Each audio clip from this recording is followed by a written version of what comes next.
Akkam jirtu hordoftoonni chaanaala keenyaa baga nagaan dhuftanii egaa yeroo darbee akkuma yaadattan waa'ee cirracha kalee irratti barnoota dabarseen ture. Innis maalummaa cirracha kalee, gosoota cirracha kalee, mallattooleen dhukkuba cirracha kalee agarsiisan maalinni, akkasumas immoo dhukkubbiin nama tokko cirracha kalee irraa ta'uu fi ta'uu dhiisuusaa akkamitti adda bahaa kan jedhu kana viidiyoo yeroo darbee irratti isinitti himeen ture. Har'a immoo itti fufiinsuma sanaa ta'ee waa'uma cirracha kalee kanarratti saaxiltuun dhukkuba kanaa maali? Dhukkuba kana immoo akkamitti ofirraa ittisnaa? Xaxaaleen dhukkuba kanaallee maali? Dhukkuba kana otoo yaalamin yoo hafne rakkoo akkamiititu nu mudata?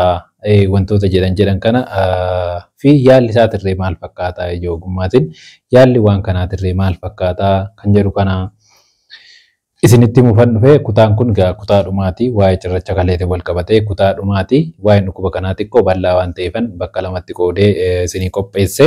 Kanaaf har'a kutaa dhumaa isaan laallaa jechuudha. Kanaaf warri YouTube channel keenyaaf haaraa taatan baga nagaan dhuftanii irra deebinee anaa dhufu jenneerraa channel keenyaaf subscribe godhaa ta'u maatii nu ta'a. Warri duraan immoo YouTube channel keenya subscribe gootanii maatii taatan viidiyoo keenya like gochuudhaan amalee nutti toraa jechuun barbaada.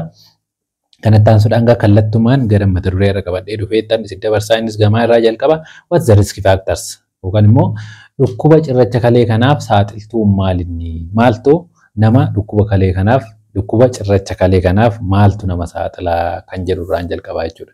Egaa waan kun saaxiltuu hedduu qaba. Saaxiltuu hedduutu jira. Achi keessaa ijoowwan kan ta'an isinitti hima. Tokkoffaa dehydration yookaan immoo naannoo gogaa, naannoo ho'aa jiraachuu. Naannoo ho'aa jiraachuu. Naannoo ho'aa jiraachuun kun namni naannoo ho'aa jiraatu namni naannoo ho'aa jiraatu ni dafqaa.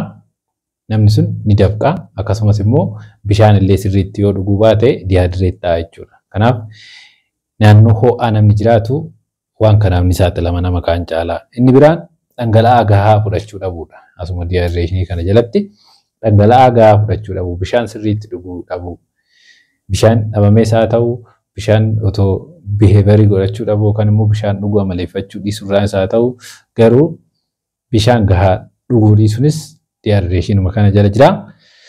Wantoota dhukkuba cirracha kaleetiif nama saaxilan keessaa isa tokko jechuudha. Fi isa ijoon isa kana baay'ee dehydration kun waan ijoodha jechuudha. Wantoota cirracha kaleetiif nama saaxilan keessaa waan ijoon isa jechuudha.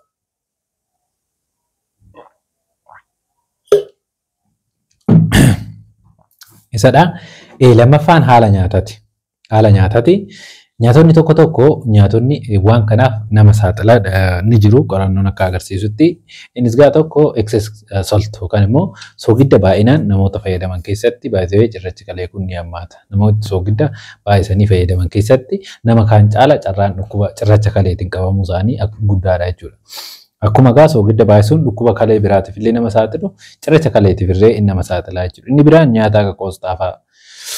Nyaatota akka qoosxaa, ocholonii, chokoleetii kunin illee nyaatota amma tokko cirracha kaleetiif nama saaxilan jedhamanii yaadamu jechuudha. Dabalataan foon diiman irree animal protein, high protein warri ta'an akka foon diimaa kunillee waan kanaaf nama ni saaxilu jedhamanii yaadamu jechuudha. Nama ni saaxilu jedhamanii yaadamu. Inni sadaffaan obesity yookaan immoo furdina garmaleedha. Furdina garmaleetirree wantoota cirracha kaleetiif nama saaxilan keessaa baay'ee isaan tokkodha jechuudha. Inni arfaffaan dhukkuboota meedikaalaa tokko. Dhukkuboonni tokko kan cirracha kaleetiif nama saaxilan jira. Dhukkuboonni isa keessaa tokko dhukkuba hyperthyroidism jedhamu jechuudha. Dhukkuba hyperthyroidism jedhamudha. Dhukkubni kun dhukkuba sababa hormoonitiin dhufe yeroo ta'u cirracha kaleetiif nama saaxilu. Dhukkuboota nama saaxilan keessaa isa tokkodha. Inni biraan dhukkuba sukkaaraa. Gosa tokkoffaa isaa ta'u gosa lammaffaa namni dhukkuba sukkaaraa qabu kamiyyuu nama kaan caalaa carraan dhukkuba kalee cirracha kaleetiin qabamuusaa warra kaan caala guddaadha jechuudha. Inni biraan dhukkuba gout yookaan immoo rii akkuma duratti isinitti himisan gosoota cirracha kalee keessaa inni tokko uric stoneidha jechuudha. Uric acid stone. Sababa hyperuricemia yookaan immoo uric acid dhiiga keessatti baay'achuudhaan cirracha kalee dhufu jechuudha. Kanaaf isa saniifan nama saaxilumaa inni gout yookaan immoo dhukkuba hawaasa keessatti I think rihii jedhamee yaamama. So innis dhukkuboota meedikaalaa keessaa warra dhukkuba kaleeti cirracha kalee kanaaf nama saaxilan keessa jira jechuudha. Inni biraan infekshinii kaleeti. Infekshinii kalee illee yoo deddeebi'ee jiraatu waan kun cirracha kalee akka jiraatu godha. sababa infekshinii kaleetiin cirracha kalee dhufu viidiyoo darbe irratti isinitti himeen ture.